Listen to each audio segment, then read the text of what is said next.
Hi everyone, Andy here. Welcome to the Crypto Conversation. It is time for our weekly market sentiment report.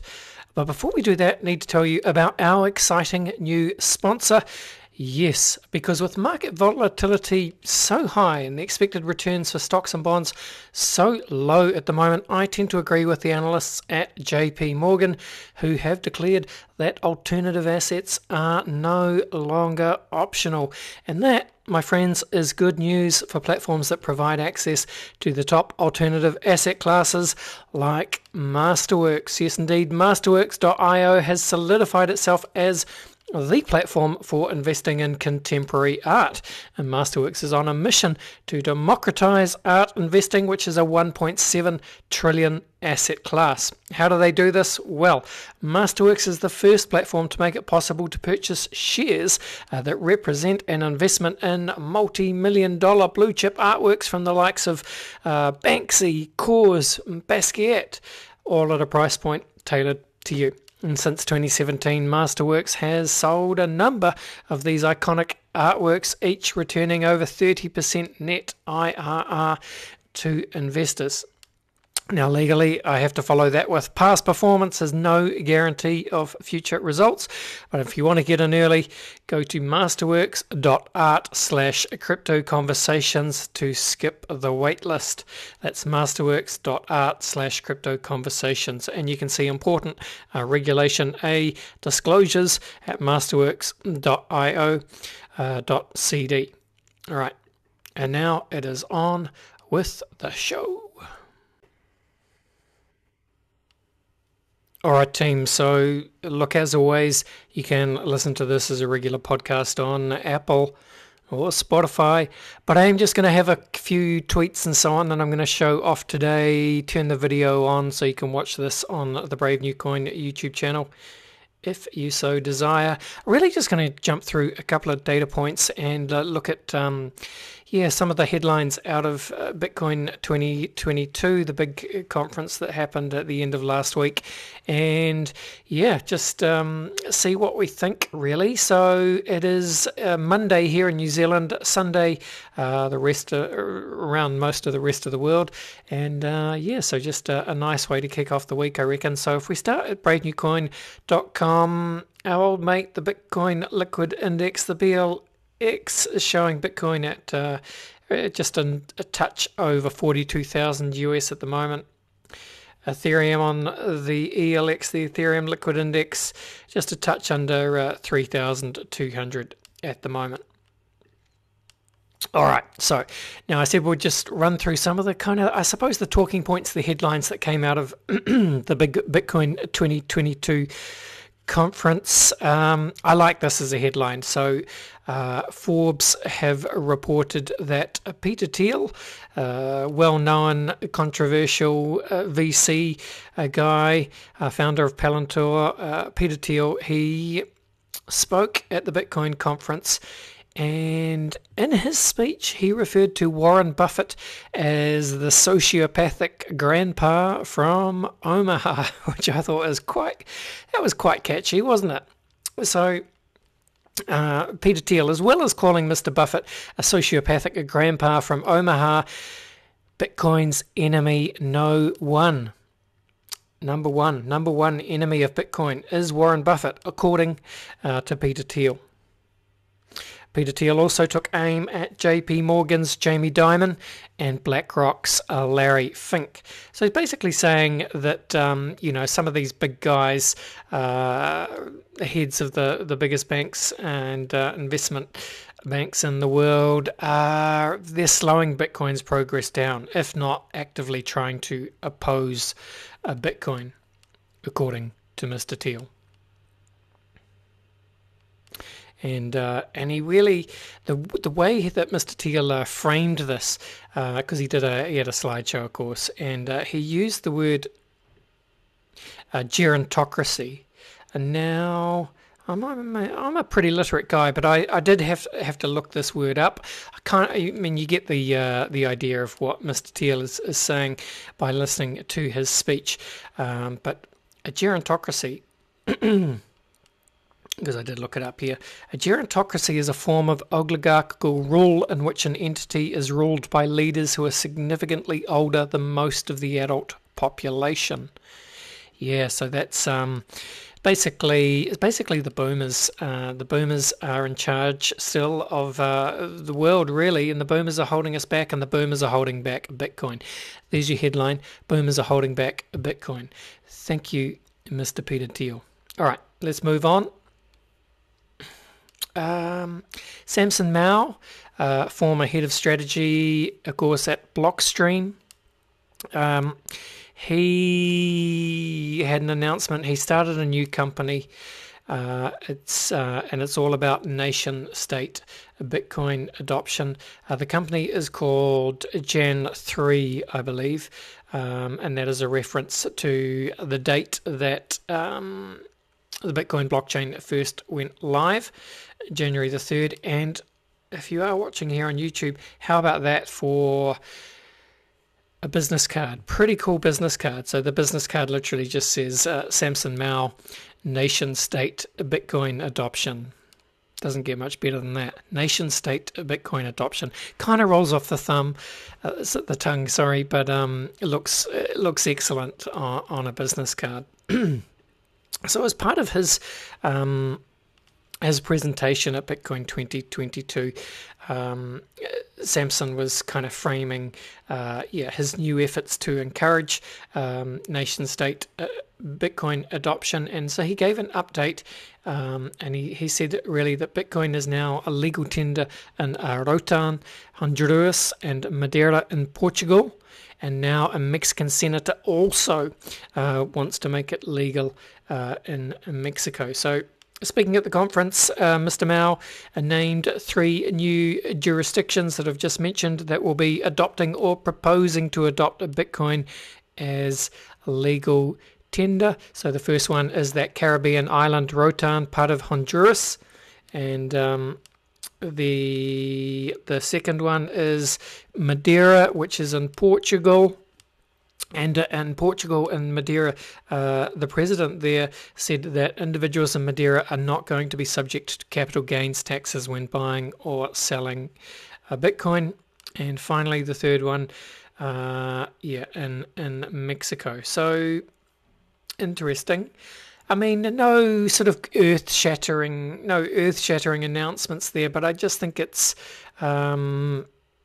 positive that you see nation-states, even if they're small ones, very much talking about Bitcoin in a way that they didn't used to. Of course, this all started last year with El Salvador. And speaking of El Salvador, President Bukele was supposed to be at the conference, and people were expecting a new announcement perhaps from President Bukele in terms of maybe an update on what was happening in El Salvador. But he literally, like 12 hours before he was due to talk, I think, he pulled out of attending the conference. So he shared the statement on Twitter. I'll read you some of it. He said, "Hello, friends of the Bitcoin conference, one of the biggest celebrations of the power of freedom, decentralization, and human ingenuity in the fight against ignorance, centralization, and dogma. A lot has happened since the last conference, and it was my sincere hope to celebrate our victories. Alas, it could not be. I have made the hard decision of cancelling my participation in this year's conference due to unforeseen circumstances in my home country." Now, he doesn't go out and say it, but effectively you're probably aware that El Salvador have a pretty intense gang problem. And I think, last month there was something like, 42 or 50 murders in one 24-hour period, which is a lot, even for a little place like El Salvador. So I think, reading between the lines here, he had to stay home and oversee the fight against the gangs. And you can see Paolo Adonio, the CTO at Tether, and Bitfinex. He said yesterday on Twitter that Bitfinex and Tether have set up a relief fund to help the families of the people affected by the gang violence in El Salvador. And so, it's just good to see that. obviously Tether and Bitfinex and Paleo Atono, along with Samson Mao, they're all working very closely with the teams on the ground in El Salvador. So they obviously want to make sure that they're supporting the country in its time of need. Also, just while we're talking about El Salvador, so you've probably seen also that the El Salvador's Bitcoin experiment is getting some reasonably bad press from the mainstream media, legacy finance, which you'd expect, to be honest, because they're really out there on the bleeding edge in terms of Bitcoin adoption. So that's not an easy place to be. You're going to get people firing shots. So 60 Minutes are doing a piece. This is going to be Sunday night on CBS, which I guess is any time now, really. So here's a little trailer. I guess it's 30 seconds long, so we could probably watch it, see what it says. On the coast of El Salvador, about an hour from the capital, is a town called El Zonte. Black volcanic sand gives way to warm water and an exceptional point break that draws surfers from around the world. Among them is an American expat with a degree in economics, who locals believe can answer one of the most challenging questions of our time. What's Bitcoin? Yeah, what is Bitcoin? So I don't know. Maybe 60 Minutes will tell us. But any publicity is good publicity, right? I think. Anyway, we'll see. We'll see. Best wishes to anyone on the ground in El Salvador. What else came out of the conference? Robinhood app, they were there. They announced last week during the conference that they have at long last activated their crypto wallet for, I think, 2 million eligible customers. I think these are US Robinhood users who can now really, send Bitcoin, ETH, a few other cryptos around, I think, using crypto wallets. So that's cool. What I thought was interesting also that Robinhood announced that the number one recurring buy on the Robinhood app is Bitcoin, even more so than Tesla and Apple. So there's a lot of, obviously, retail American users dollar cost averaging into Bitcoin. Love to see it. Good stuff. Jordan Peterson. I always thought it was interesting that Jordan Peterson was going to be speaking at the conference. Jordan kind of been dancing around the Bitcoin rabbit hole, I think it's fair to say, over the last 6 months or so. He's been on maybe one or two Bitcoin podcasts and had some Bitcoiners onto his podcast. And, Jordan, whether you like him or not, he's one of these, I guess he's what you'd call a public intellectual. He is intellectually curious, can talk himself into circles sometimes, but that's what these people do. I don't know if I'm being unkind in saying that, but he did. So this is kind of what he did on stage, really, at the conference. If we can get in here.